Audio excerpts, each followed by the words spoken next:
Touring dari Padang ke Timur Leste. Suami istri ini ketemu nenek-nenek di Wentira.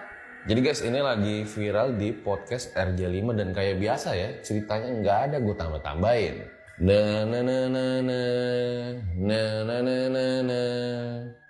Siapa di sini yang tinggalnya di deket Wentira? Jadi Ricky itu udah menikah sama istrinya. Nah, ketika menikah itu mereka suka melakukan touring bareng. Jadi naik motoran gitu. Dan touringnya itu bukan yang kayak dari Depok ke Jakarta Selatan. Tapi ini bayangin aja dari Padang ke Timur Leste. Waktu itu memang COVID itu kayak lagi naik, turun. Kadang ditutup, kadang dibuka. Nah, pada saat itu lagi dibuka. Jadi mereka bertujuan udahlah kita touring aja nih ke Timur Leste. Tapi di tengah perjalanan ternyata grafiknya naik lagi, lalu ditutuplah tuh tujuan mereka. Dan mereka nggak bisa masuk. Mereka balik lagi tuh ke Kupang. Saat itu posisinya naik kapal laut. Kapalnya itu ke Larantuka, Flores Timur, sekitar 2:30 pagi lah tuh sampai di pelabuhan. Istrinya bilang, "Pak, udah kita istirahat dulu kali ya." "Ah, udah nanggung nih, langsung aja kali jalan." Akhirnya sama truk-truk yang turun nih, mereka jalan lah naik motor ya, karena merasa bahwa udah bentar lagi juga pagi. Jalan itu terkenal di Flores sebagai jalanan 1000 tikungan. Saking pedenya tuh, mereka jalan terus. Lah, makin lama truknya kok makin habis. Jadi truk-truk itu ada di satu posisi, beda jalur nih sama yang dijalanin sama si Ricky. Jadilah tuh mereka melintasi hutan jati sendirian. Yang tadinya itu istrinya ngerekam-ngerekam di belakang, sekarang nih suasananya udah berubah, jadi mencekam. Padahal mereka tuh sebetulnya orang yang logis ya, tapi pada saat itu, pernah gak sih kalian ngerasain kayak tiba-tiba tuh kok jadi horor gitu loh? Nah, mereka melintasi hutan belantara dengan naik motor yang tadinya ngerekam udah nggak ngerekam. Sampai di satu titik, Ricky itu ngeliat kayak ada anak-anak di tengah jalan. Nah, anaknya itu pada pakai baju putih, lalu nari-nari tuh dari kejauhan. Istrinya Ricky juga ngeliat si anak-anak itu di posisi pagi dini hari nari-nari di hutan belantara. Ngapain coba? Udah gitu bajunya putih lusuh lagi. Di sisi yang lain, takutnya ini begal apa bagaimana. Tapi makin lama motor makin deket tuh ke anak-anak yang lagi nari-nari itu. Cahaya bulan saat itu lagi gak terang. Tapi entah kenapa anaknya itu jadi kesorot banget gitu loh. Ada satu lampu yang nyorot ke anak-anak itu. Jadi kelihatan banget.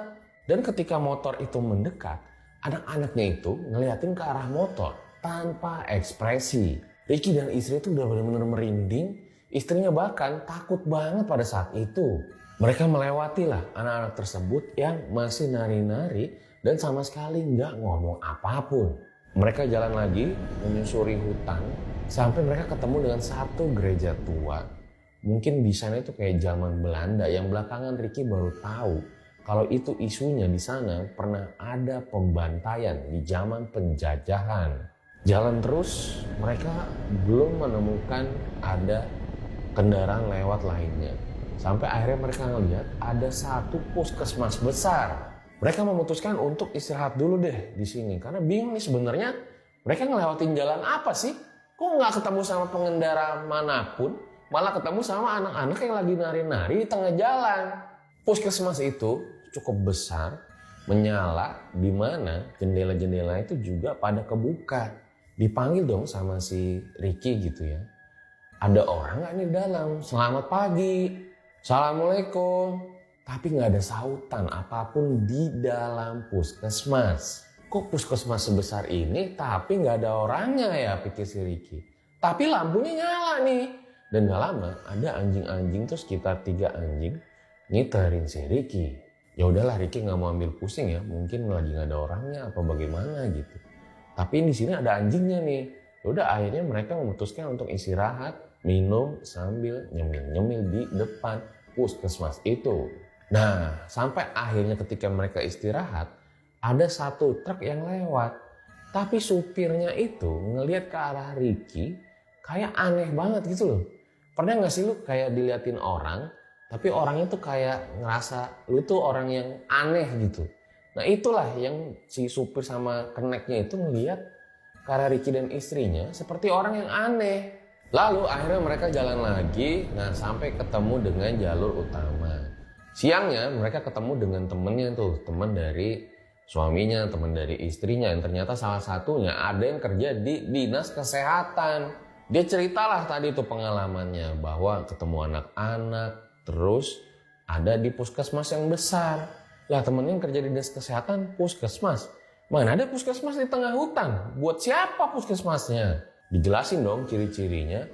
Iya itu harusnya puskesmas yang cukup besar ya, dan letaknya itu nggak ada di hutan situ. Puskesmas besar kayak gitu harusnya ada di perkotaan, nggak ada di perkampungan. Di situ mereka keheranan ya. Loh, terus jadi tadi itu kita masuk kemana? Karena emang puskesmasnya itu nyata banget, walaupun nggak ada orang.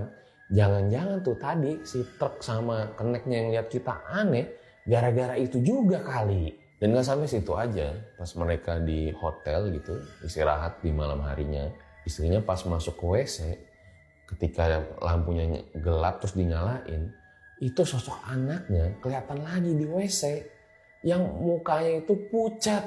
Ricky sama istrinya benar-benar nggak tahu ya sebetulnya siapa sosok anak-anak yang mereka temuin pada saat itu.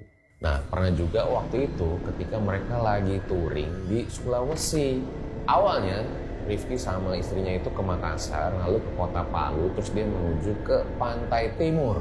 Nah karena emang bikers itu kadang ketika misalnya berkunjung ke sebuah tempat ketemu sama teman-temannya udah ngingetin, nanti kamu bakal lewat Wentira loh. Jadi Wentira itu semacam kayak kota gaib lah, itu kisah-kisahnya, kisah legendanya mirip kayak Saranjana. Nah Ricky sama istrinya telusurin jalan tersebut. Nah mereka akhirnya menemukan nih, mungkin ini yang disebut dengan gerbang Wentira.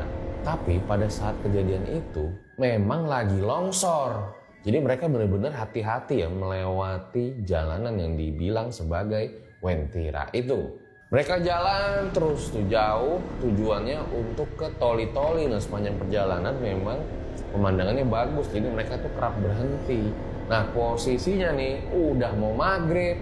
Dan ketika masuk ke sebuah jalanan yang ada gerbangnya, di situ si Ricky jalan dan merasa ada suara cewek yang manggil-manggil nama dia.